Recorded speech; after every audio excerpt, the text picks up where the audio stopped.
John Hancock and John Adams. At the end of that first protest in 1765, the Sons of Liberty hung two tax collectors in effigy from the branches of elm, and from that day forward, it became known as the Liberty Tree. The tree became a symbol for the colonial revolutionaries, and similar trees were planted in cities all across the colonies.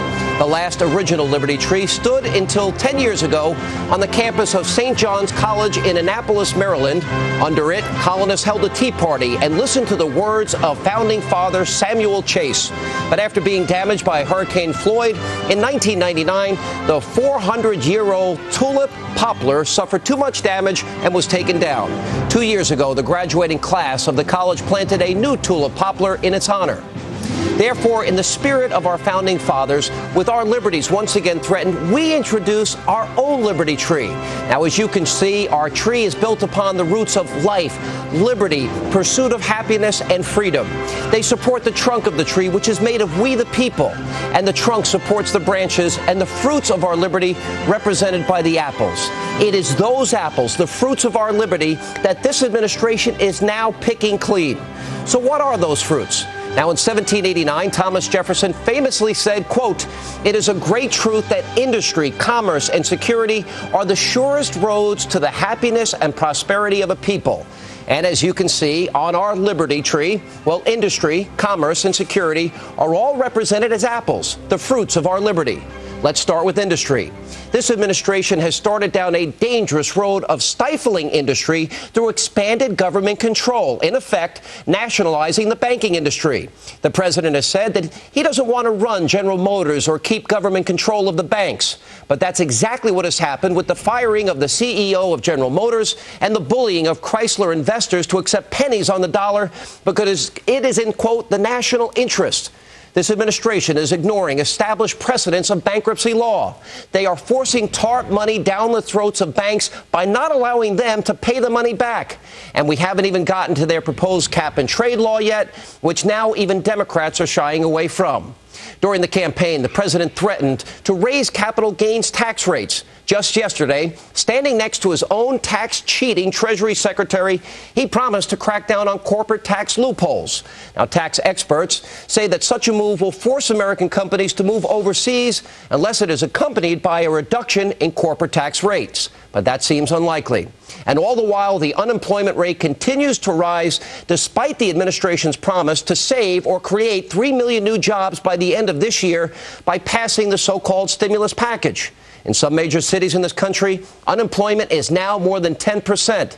As such, the industry apple, as a fruit of our liberty, has fallen from the tree. Next, Mr. Jefferson says, commerce is important to the prosperity of the nation.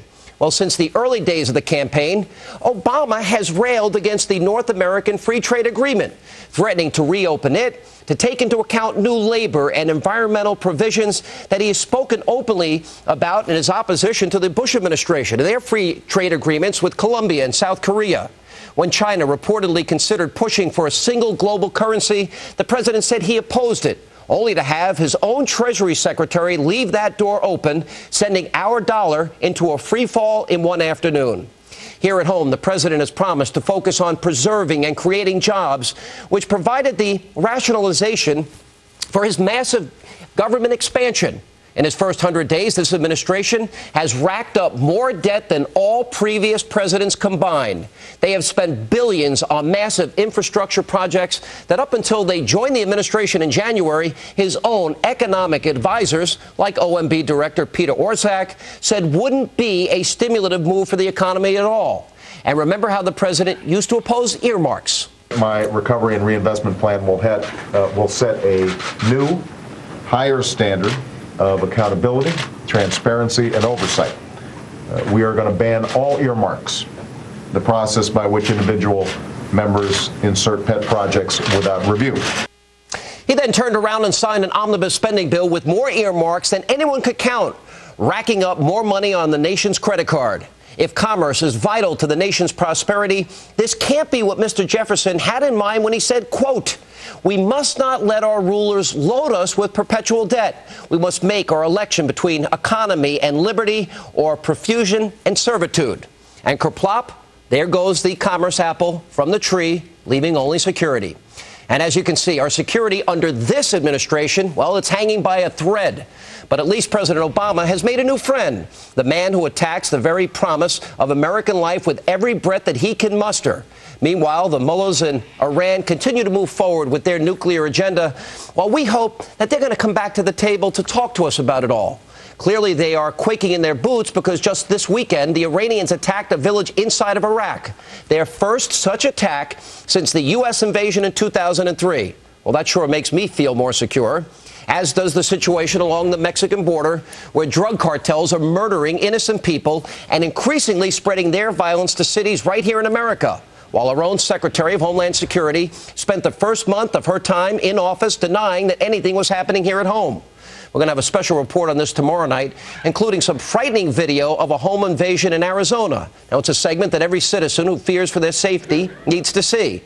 And then, of course, there are the Islamic terrorists, some of whom he caught and stuck in Gitmo. Well, they now could be headed home. Others who are still out there might have a new purpose after reading the CIA's formerly top-secret memos that this administration decided to release. And faced with such a threat, the security apple falls from the Liberty tree. And what we are left with is the collective crate of socialism, now home to the fruit of liberty that our freedom was supposed to guarantee. Now, this administration has plucked the tree of liberty bare. It took more than 200 years, but it now looks like we are headed back to where we started. And coming up, we told you last week how Democrats